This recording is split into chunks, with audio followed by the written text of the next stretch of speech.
어서오세요. 엄마 약사입니다. 오늘은 임신기에 먹는 영양제에 대해서 말씀을 드리도록 하겠습니다. 임신을 했을 때 영양제를 왜 드세요? 제가 예비맘들을 만날 때마다 임신 시기에 영양제 왜 먹냐고 이렇게 질문을 하게 되는데, 대부분의 엄마들이 얘기하기를 우리 아이를 위해서, 우리 아이 건강을 위해서 먹는다라고 100이면 100 그렇게 대답을 하십니다. 근데 임신기에는 아이가 이제 성장할 때 필요한 영양은 엄마로부터 모두 거의 부족하지 않게 받는 게 대부분이기 때문에, 사실은 임신기에 먹는 영양제라는 것은, 영양제 보충이라는 것은 아이와 엄마 둘을 위한 그러한 요소에 해당이 됩니다. 그래서 그러한 부분을 항상 얘기를 하고 있는데요. 그래서 보통 엄마들이, 예비 엄마들이 오메가3라든가 유산균, 또 비타민 D, 철분제, 뭐 여러 가지 영양제를 한 4-5가지 이상을 복용을 하고 있습니다. 그 중에서 또 이 철분제 같은 경우에는 임신을 했을 때 특히 부족해지기가 쉽고, 만약에 철결핍성 빈혈이 왔을 경우에는 아이도 그렇고 엄마에게도 건강상에 아주 치명적인 위험이 올 수도 있는 경우이기 때문에 오늘은 철분제에 대해서 말씀을 드리도록 하겠습니다.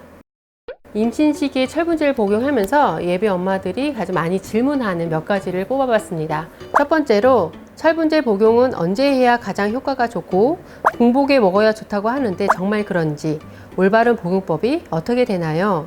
철분과 같은 무기질은 흡수가 되게 좀 어렵기 때문에 이 복용법이 중요한데요.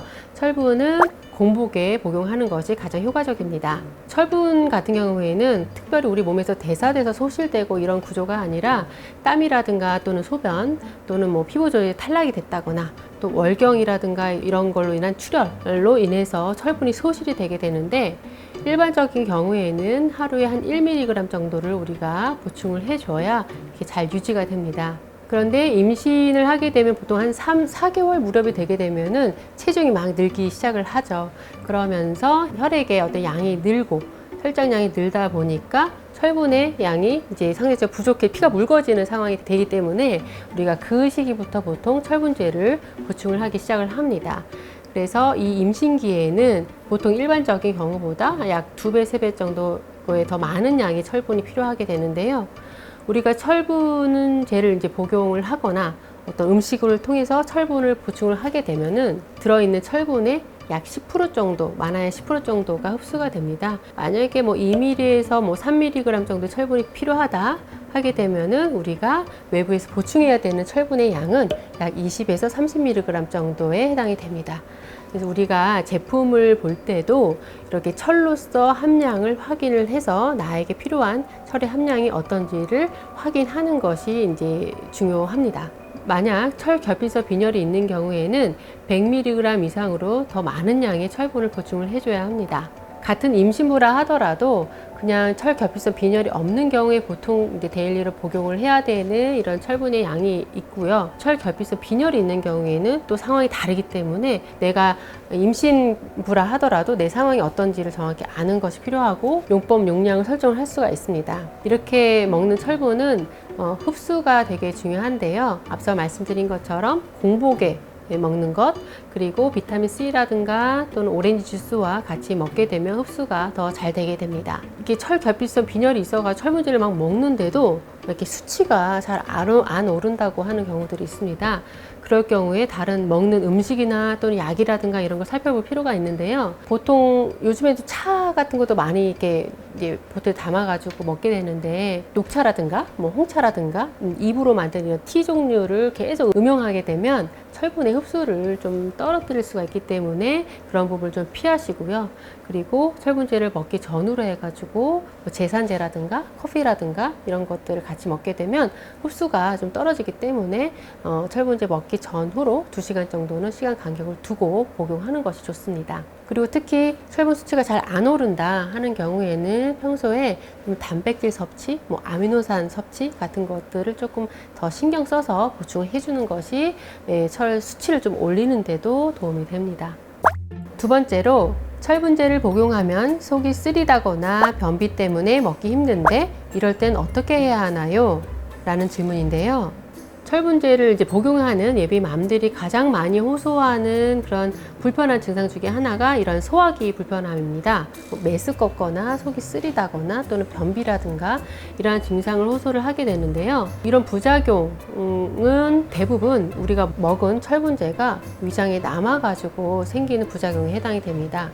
그래서 오히려 되게 심한 철결핍성 빈혈 환자의 경우에는 이런 부작용을 많이 호소를 하질 않아요. 이런 환자들 같은 경우에는 이 철분제를 먹게 되면 오히려 다른 경로로 되게 빨리 훅훅 철분제가 흡수가 되기 때문에 이 위장 내에 남는율이 좀 떨어져서 오히려 위장 간 부작용이 좀 덜한 편입니다. 그런데 보통 일반적으로 그런 메스꺼움이라든가 변비를 이제 경험을 하게 되는데요. 저도 이제 임신했을 때 되게 메스꺼워가지고 철분제 먹는 거 되게 어려워했었는데, 이럴 때는 뭐 식전에 먹어야 되는 게 가장 효과적이지만 식후 바로 먹는다거나 또는 자기 전에 먹으면 효과적입니다.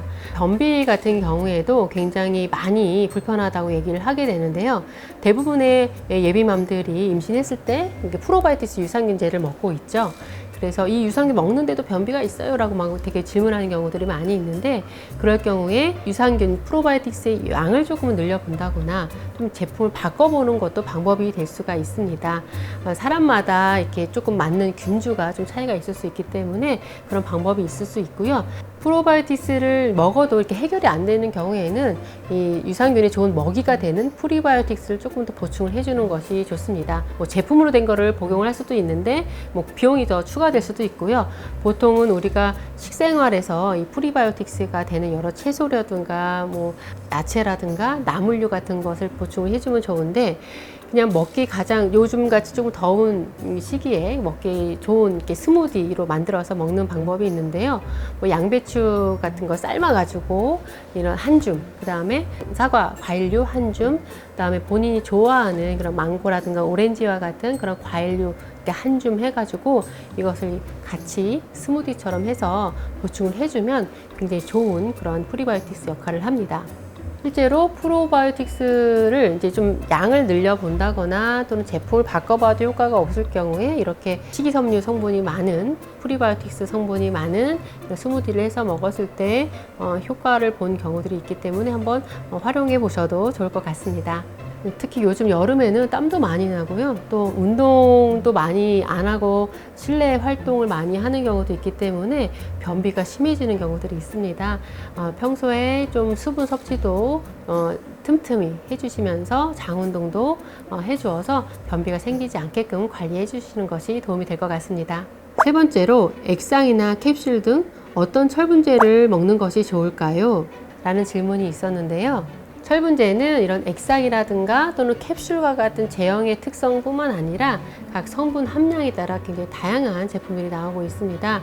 그래서 앞서 설명드릴 때도 철분제를 먹을 때 내가 필요한 철의 함량을 꼭 확인하라 말씀을 드렸는데요. 예를 들면은 임신했을 때 많이 먹는 것 중에 볼그레라는 제품이 있는데, 이 볼그레는 철 아세틸 트랜스페린 200mg을 성분에 포함을 하고 있습니다. 근데 거기서 보게 되면은 확인해야 될 게 철로서 얼마냐인데, 철로서 40mg에 해당이 됩니다. 그래서 이 함량을 보고 내가 보충해야 될 그런 철의 양을 알 수가 있게 되고요. 철분제는 이가철이냐 삼가철이냐 또는 위장장애를 좀 덜하기 위해서 여러 가지 기를 붙여가지고 다양한 제품들이 나오고 있는데요. 여기서 주의해야 될 것은 각 제품의 철로서 함량을 확인을 하고, 이것이 좀 명확하지 않은 햄철 제제는 임신기에는 이제 권장하지 않습니다. 제형의 경우에 있어서 알약이 더 좋냐 물약이 더 좋냐 하는 경우에 있어서는 알약 캡슐 제제 같은 경우에는 그 성분과는 별개로 그거 자체로 이제 위장에 어떤 부담을 더 줄 수가 있기 때문에 위장 장애가 좀 심한 경우에는 액상 제형이 조금 더 편할 수가 있게 되고요. 또 액상은 그거 자체로 이제 철분 특유의 그런 향과 맛이 있기 때문에 그것 때문에 또 먹기가 거북스러운 경우들이 있습니다. 그래서 어느 것이 딱 좋다고 하기보다는 복용하는 분의 그런 상황에 맞춰가지고 제형을 선택하는 것이 좋습니다. 오늘은 임신기에 보충하는 영양제, 철분제에 대해서 말씀을 드렸는데요. 철분 같은 경우에는 다른 영양소보다도 또 특히 부족해지기가 쉽고, 철분이 부족하게 되면은 아이의 성장이라든가 또는 임신을 유지하는 것, 또 임신 출산 시에 철결핍성 빈혈이 심하면 과다 출혈의 위험도 있기 때문에 이 철결핍성 빈혈이 있을 경우에 이 철분제를 잘 보충을 해서 예방하는 것이 꼭 필요합니다. 그리고 또 임신기에는 이렇게 잘 영양제를 챙겨 먹다가 보통 엄마들이 딱 아이를 낳은 후에는 완전 철분제라든가 영양제를 딱 끊는 경우가 있는데, 출산 후에도 좀 지속적으로 철분제도 보충을 해주는 것이 내 몸에서 빠져나간 영양소를 보충해서 빈 곳간을 양식을 채우는 의미가 되기 때문에 출산 후에도 철분제를 좀 꾸준히 3개월, 6개월 이상 보충해주는 것이 좋습니다. 오늘 이 내용이 임신기에 철분제 보충을 하는 데 있어서 도움이 되셨기를 바라고요. 궁금한 점이 있으면 댓글 남겨주시면 답변 드리도록 하겠습니다. 여러분 아프지 마세요.